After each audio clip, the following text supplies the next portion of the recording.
across to Deepak. Deepak, now the Home Minister has spoken about the case. There's a larger conversation about how the family was arrested, what led to, was there a kind of a chase? Because till yesterday, nobody even knew about the whereabouts of the family. In fact, people had no whiff about the Bangalore police's action and the intel that they were following. So do you have any inside details on how the entire operation was planned?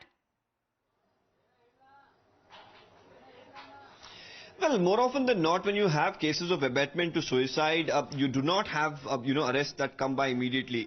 There are arrests, of course, that come by when, the accused in the matter refuse to cooperate with the investigation, refuse to appear before, the investigating authority while notices are issued. In this particular case, 3 days ago itself, notice was issued to, Nikita, Nisha, and of course, the father-in-law as well, and another individual to ensure that they appear before the police for questioning in this particular case, which is now, of course, drawn attention from people from across the country. Yes. We should understand two important aspects. One is they've been sent to judicial custody, which is for 14 days. Meanwhile, there's an anticipatory bail plea in the Allahabad High Court as well. So what happens there tomorrow or in this week remains to be seen.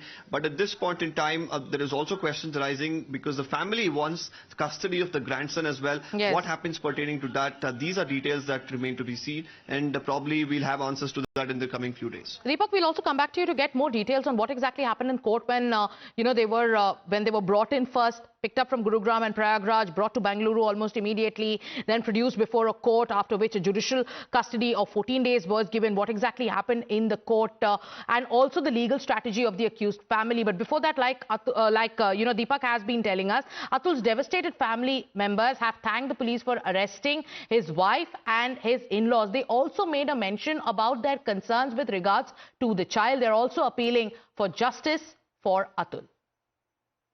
सबसे बड़ा concern अभी हमारे पास ये है कि मुझे ये पता करना है आप लोग मीडिया के माध्यम से कि मेरा भतीजा कहाँ है, क्योंकि वो उस फोटो जो तस्वीर सामने आई है उसमें मुझे दिख नहीं रहा है। तो मेरे लिए सबसे बड़ा कंसर्न ये है कि मेरे भाई का बेटा कहाँ है, वो आपके थ्रू हमें जानना है। बाकी 3 की जो गिरफ्तारी हुई है इसके लिए बहुत बहुत धन्यवाद कर्नाटका पुलिस का, जिन्होंने इतना एफर्ट्स किया है। उन्होंने अपने एफर्ट्स लगाए हैं और टीम्स उन्होंने गुड़गांव और जौनपुर तक भेजा था, जहाँ तक मुझे पता था। हमारे पोते को हम कहाँ रखे हुए हैं कि मार दी है कि जिंदा है, वो भी हम नहीं देख पा रहे हैं।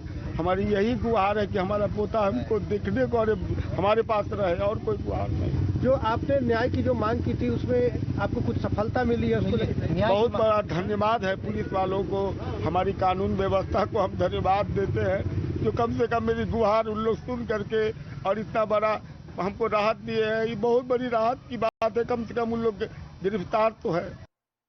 Now remember, the 34-year-old techie had recorded a video narrating his ordeal and had left a 24-page letter detailing the alleged harassment that he went through. He blamed his wife and his in-laws, and he accused them of harassment and also accused a judge of favoring his in-laws. मेरी पत्नी ने कुल 9 cases जहां तक मेरी जानकारी है डाले हैं, 6 लोअर कोर्ट में, 3 हाई कोर्ट में। एक केस मैंने हाई कोर्ट में डाला है जुरिसडिक्शन का, कि मेरे ऊपर, मेरे माता पिता के ऊपर और मेरे भाई के ऊपर मर्डर 302, धारा 302, धारा 377 अननेचुरल सेक्स और प्राकृतिक यौन संबंध, 498A, 323, 406, 504, 506, ये सारी आईपीसी की धारा हैं। और डाउरी प्रोविजन एक्ट के अंतर्गत धारा 3/4 के अंदर मैं अपने माँ बाप भाई से अलग से उनसे बात करूंगा, लिखकर। हो सके तो माफ करना, जिस उम्र में मुझे अपने मम्मी पापा का सहारा बनना था, उस उम्र में उन्हें हमेशा के लिए दुख देके जा रहा हूं। ऐसा मेरा अस्थि विसर्जन तब तक नहीं होना चाहिए जब तक मेरे हरासर्स को पनिशमेंट नहीं मिलता है, तो मेरा अस्थि विसर्जन ना हो। अगर इतने सारी चीजें, एविडेंस और सब कुछ होने के बाद भी अगर कोर्ट, ये जज और मेरे बाकी के हरासर्स को पनिशमेंट नहीं देती है और बरी कर देती है, तो मेरा जो अस्थि है वहीं कोर्ट के बाहर किसी गटर में बहा देना चाहिए। Now, Atul Subhash was found dead inside his apartment after he ended his life after recording a video. His brother filed a complaint against his wife, Nikita, her mother Nisha, and brother Anurag, and also uncle, whose name is Tushil Singhania. The case led to a lot of public outrage, with many demanding a relook at the legal provisions and alleged misuse of certain laws. Activists have also demanded a thorough investigation for the truth to come out. ये abetment to suicide का charge जो है निकिता और उसकी family के ऊपर दर्ज है। अभी उनको 14 दिन की जुडिशियल कस्टडी में भेज दिया गया है। अभी तो जो है उनकी बेल वगैरह की जब भी वो अप्लाई करेंगे उसके बाद वो प्रोसीडिंग्स होंगी और पुलिस जो है पूरे मामले को इन्वेस्टिगेट करेगी। तो इसमें इन्वेस्टिगेशन जो है वो ये है कि जितने भी एलिगेशंस अतुल ने लगाए हैं निकिता और उनकी फैमिली के ऊपर, उनकी इन्वेस्टिगेशन होगी। जो एविडेंसेस वो छोड़ के गए हैं कि इतने सालों से उनके साथ क्या हो रहा था, उसकी इन्वेस्टिगेशन होगी।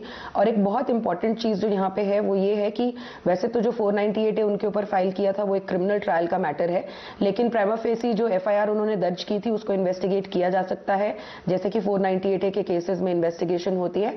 और अगर वो झूठा पाया जाता है तो ऑब्वियसली बात है कि वो इंस्टिगेशन है, कहीं ना कहीं झूठा केस दर्ज कराना है, तो वो भी एक पहलू होगा।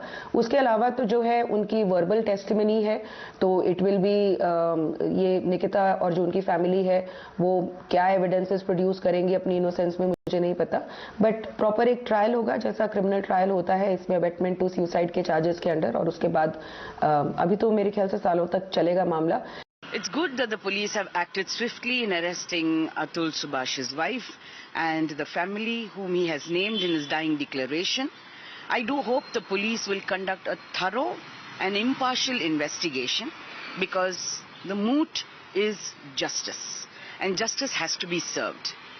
No spouse, man or woman or any other gender, be subjected to any form of domestic violence or harassment because of dowry or maintenance. This is unacceptable.